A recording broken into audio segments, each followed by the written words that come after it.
Good morning children.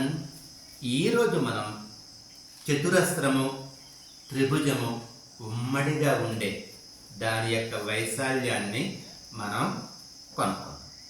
ఓకేనండి. చూడండి, క్రింది చిత్రంలో ఇవ్వబడిన కొలతల ప్రకారం చిత్ర వైశాల్యం ఎంత? ఇది ఒక త్రిభుజము, ఇవి ఈ విధంగా ఉన్నాయి కాబట్టి ఇది ఒక చతురస్రము, ఇది మరలా ఒక లంబకోణ త్రిభుజం. దీని యొక్క మొత్తం వైశాల్యాన్ని కనుక్కోవాలి.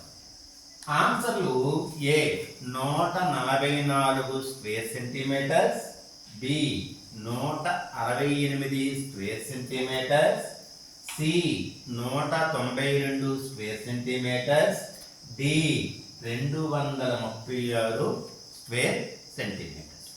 మొదటగా మనం ఈ చతురస్ర వైశాల్యాన్ని కనుక్కుందాం. చూడండి, ఇది చతురస్ర వైశాల్యం. ఇది ప్రతి భుజము కూడా 12 సెంటీమీటర్. చతురస్ర వైశాల్యానికి సూత్రము: చతురస్ర వైశాల్యం ఏబిసిడి చతురస్ర వైశాల్యము ఈక్వల్ టు భుజము ఇంటూ భుజము, దట్ ఈక్వల్ 12 సెంటీమీటర్లు ఇంటూ 12 సెంటీమీటర్లు, that equal 12 144 CM into CM square centimetres, అంటే 144 స్క్వేర్ సెంటీమీటర్స్. ఇప్పుడు చతురస్ర వైశాల్యం అనేది మనకి వచ్చింది. ఇప్పుడు లంబకోణ త్రిభుజం, దీని యొక్క వైశాల్యాన్ని మనం కనుక్కుందాం. చూడండి, ఇది ఒక లంబకోణ త్రిభుజం. సో ఈ లంబకోణ త్రిభుజంలో ఇక్కడ 90 డిగ్రీలు ఏర్పడుతుంది. దీన్ని భూమి అంటారు, దీన్ని ఎత్తు అంటారు. ఓకేనండి. So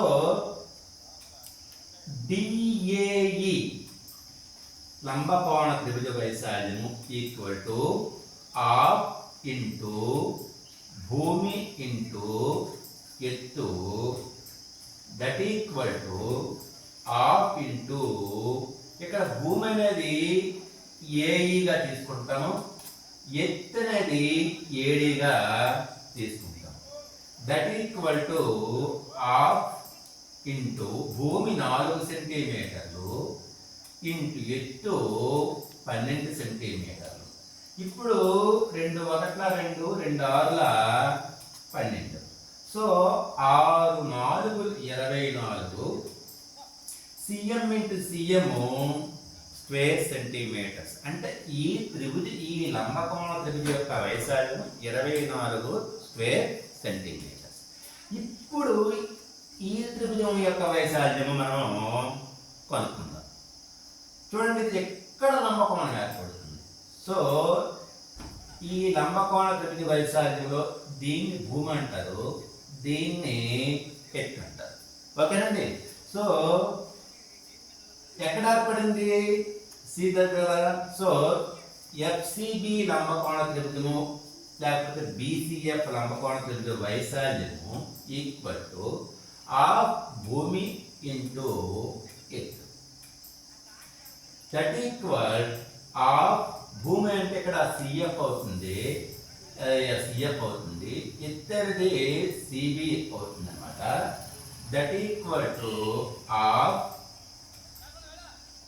4 centimetres into 12 centimetres.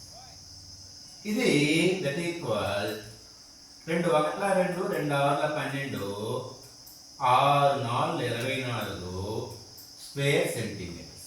ఇప్పుడు మనం చతురస్ర వైశాల్యం తెలిసిపోయింది, అదేవిధంగా 2 లంబకోణ త్రిభుజ వైశాల్యాలు తెలిసిపోయాయి. కాబట్టి ఈ మొత్తం వైశాల్యము దట్ ఈక్వల్ ఈ చిత్రం వైశాల్యం equal to 144 square centimetres plus 24 square centimetres plus 24 square centimetres. అంటే టోటల్గా 192 స్క్వేర్ సెంటీమీటర్స్. అంటే ఆన్సర్ మనకి ఏమైనా అవుతుందంటే C is the right answer. Thank you.